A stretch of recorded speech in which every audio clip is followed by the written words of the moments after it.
Hi சுட்டீஸ், நம்ம இன்றைக்கி என்ன கதை பார்க்க போகிறோம்னாக்கா, பசிச்சாலும் திருடக்கூடாதுன்னு சொல்லுவாங்க. ஓகேவா?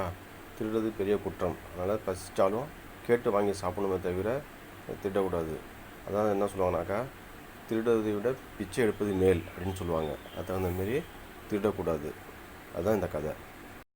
இந்த கதையை கடைசி வரைக்கும் பாருங்கள்.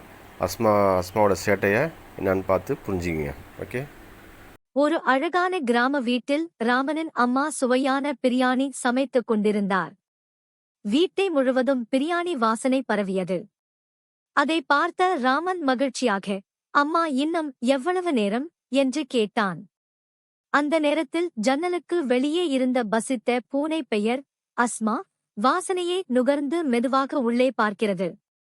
மியாவ் மியாவ் என்று சொல்லிக் கொண்டு மெதுவாக ஜன்னல் வழியாக உள்ளே குதிக்கிறது.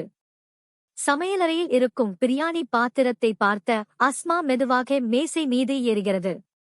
மியாவ் என்று மகிழ்ச்சியாக சத்தம் போடுகிறது. கரண்டியை எடுக்க முயற்சிக்கும்போது அது கீழே விழுகிறது. டங்குன்னு என்று சத்தம். அதைக் கேட்டு ராமனும் ராமுவும் உள்ளே ஓடி வருகிறார்கள். அஸ்மா பயந்து ஓட ஆரம்பிக்கிறது. மியாவ் மியாவ் என்று ஓடிக்கொண்டே பாத்திரம் மூடி காலில் சிக்கிக்கொண்டு கிச்சன் முழுக்க ஓடுகிறது. அதை பார்த்த ராமனும் ராமுவும் சிரிக்கிறார்கள். அப்போ ராமன் சொன்னான், பாவம், இந்த சூடான சுவையான பிரியாணி வாசனை அஸ்மாவுக்கு பசி வந்துடுது போல, அதான் யாருக்கும் தெரியாமல் சாப்பிட பார்த்தது. அந்த பாத்திரம் கீழே விழுந்த சத்தத்தில் அஸ்மா மாடிக்கொண்டது.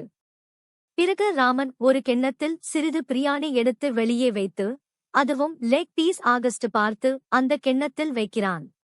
அஸ்மா, உனக்கு பசிச்சா சாப்பாடு வேணும் என்று கேள், அதை விட்டுட்டு திருடி சாப்பிடுவது தப்பு. உனக்கும் சேர்த்துதான் அம்மா பிரியாணி சமைச்சு இருக்காங்க. அஸ்மா இனிமேல் திருடக்கூடாது என்று சொல்கிறான்.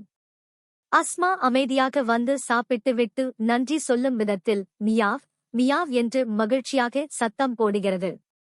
நீதி, பசித்தாலும் திருடுவது தவறு, கேட்டு வாங்குவதுதான் நல்லது. என்ன சுட்டீஸ், இந்த கதை பிடிச்சிருக்கா? நல்லா ஜாலியாக இருந்துச்சா? பூனோட சட்டெல்லாம் பார்த்தீங்களா?